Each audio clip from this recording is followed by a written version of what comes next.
السلام علیکم ګرانو دوستانو. نن به زه تاسو ته د افغانستان رشید خان او رحمان الله ګوربز مینوالو ته یو ډېر زبردست او د خوشحالۍ خبر ورکوم چې دغه دوه افغان لوبغاړي په T20 بلاس کې اخیستل شوي دي او زه به تاسو ته دا هم وایم چې T20 بلاس لوبې به کله شروع کیږي.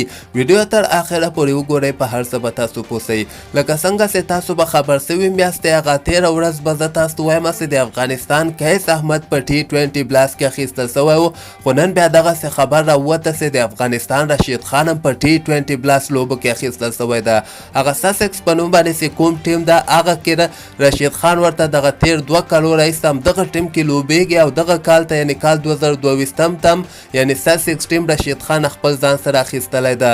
او بل به زه تاسو ته وایم چې تېره ورځ خو قیس احمد هم اخیستل شوی و، خو لنکا شهر په نوم باندې یو بل ټیم ده، دغه بیا رحمان الله ګوربز اخیستلی ده. نو د ګوربز لپاره ډېر مهمه ده، ځکه دغه لیګونو کې چې څومره د افغانستان لوبغاړي دغه بیټسمنان خاص کر واخیستل سي، دغه سره به د افغانستان د ملي ټیم بیټینګ هم مضبوطه سي او دغوی به تجربې ترلاسه کړي. نو د ګوربز لپاره ډېر د خوشحالۍ خبر ده چې اول وار ته په T20 بلاس کې اخیستل شوی ده. په دغه لیګ کې هم زیاتره وخت کې د افغانستان لوبغاړي اخیستل کیږي، لکه مجیب زدران، محمد نبی، رشید خان، قیس احمد، کله کله ظهیر خان پاکتینیا، نور احمد هم په دغه لوبه کې واخیستل سي. نوین الحق هم په T20 بلاس کې اخیستل کیږي او ډېر ښه پرفارمنس ورکوي، خو دغه وار ته ګوربز بیا اول وار ته اخیستل شوی ده چې ګوربز لپاره ډېر ښه خبر ده. او زه به تاسو ته دا وایم چې دغه T20 بلاس لوبې چې کومې دي، دغه به کال 2022 جون میاشتې کې که خیر شروع کیږي.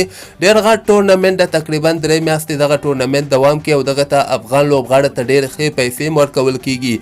تاسو د دې په هکله باندې څه نظر لرئ؟ خپل نظر هم لاندې ما سره په کمنټ کې حتما شریکوئ او همدغسې تازه خبرو لپاره تاسو دغه چینل هم در سره سبسکرایب کولی شئ.